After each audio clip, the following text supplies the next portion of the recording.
hapon sa atin, magating araw sa atin lahat.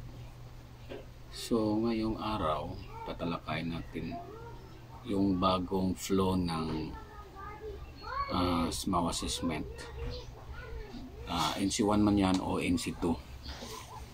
So kasi I think last May, so yung SMAW namin ay nagpa-assess ng SMAW NC1.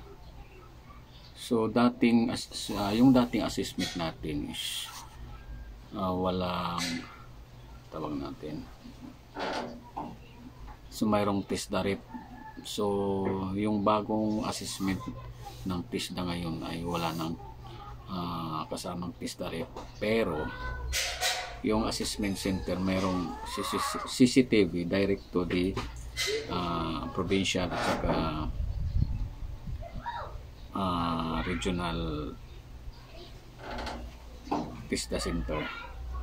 So kumbaga minomonitor ng TISDA yung flow ng assessment, kung ano yung ginagawa ng assessor at saka yung ginagawa ng mga trainee so during the assessment. So yung mga question the same pa rin, pero mayroong mga question ng assessor na medyo mahirap. So let's say for example, kasi yung assessment nagbabase rin yun sa performance ng bata. For example, sa route pass ng plates natin, sample HC1. So dapat yung penetration ng bata is dapat 70%. For example, ito yung plates natin. So dapat yung penetration ng bata is 70%. So dapat continuous, walang cut. Saka yung capping, ganun din, dapat makaabot siya ng 70% at saka so malinis yung plates natin. Yun kasi yung tinitingnan ng assessor. So dapat the same pa rin yung timeline or yung time frame is 2 hours pa rin. Saka yung mostly sa mga interview ng assessor, yung mga defects. So ano bang mga defects at saka possible solution for those defects na na-encounter ng trainee. So dapat pag ikay nagpa-assist, dapat alam mo yung mga defects at saka anong mga possible solution. For example, tinatanong ka ni assessor, mayroong butas yung penetration mo. So ano yung possible causes bakit nagkakaroon ng butas yung penetration mo, at saka ano yung remedies, ano yung solution para maiwasan yung butas ng yung penetration. Kasi usually sa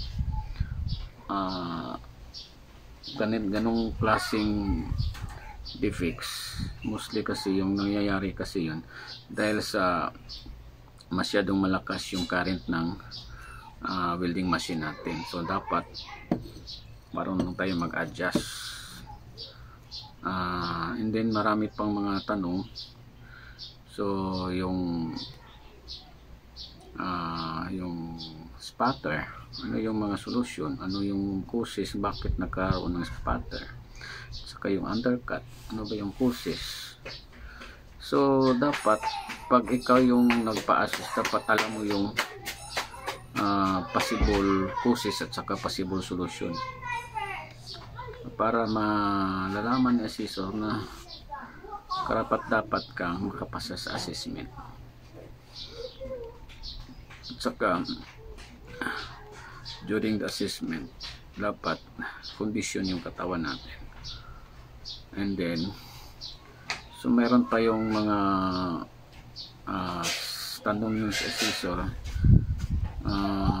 yung isa kong estudyante yung tinatanong ng assessor, isang situational na tanong, let's say for example, kung mayroon kang kaklase na hindi pumasok sa paaralan at hinahanap ni teacher yung kaklase mo, ano ba dapat yung gagawin mo? Yung possible question, yung mga situational question, ano ba posible mong gawin?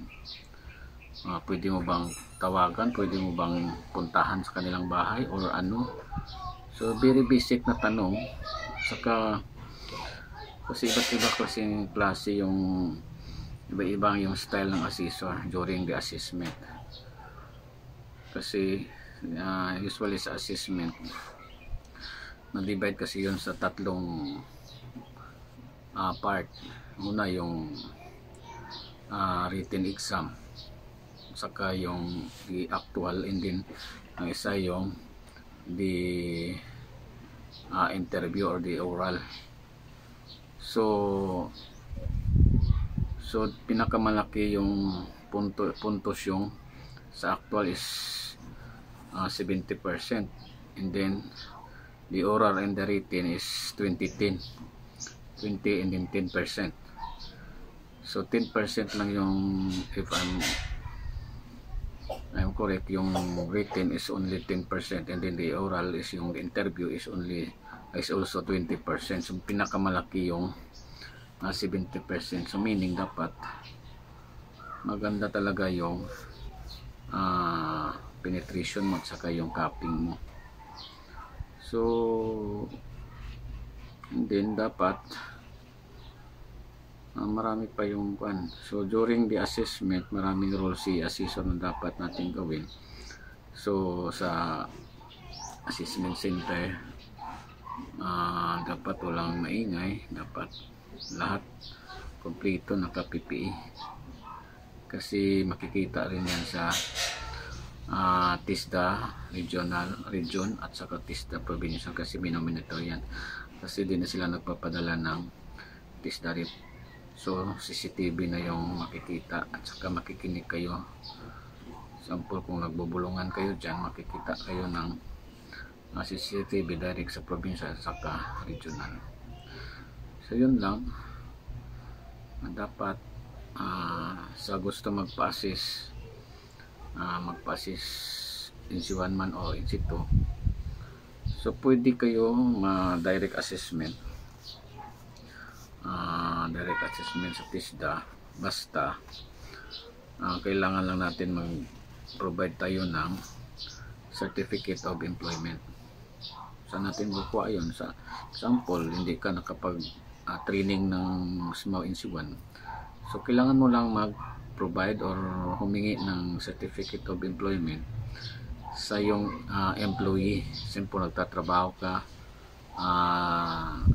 as welder local sa mga welding shop at saka mga company, so hingi ka lang ng certificate of employment.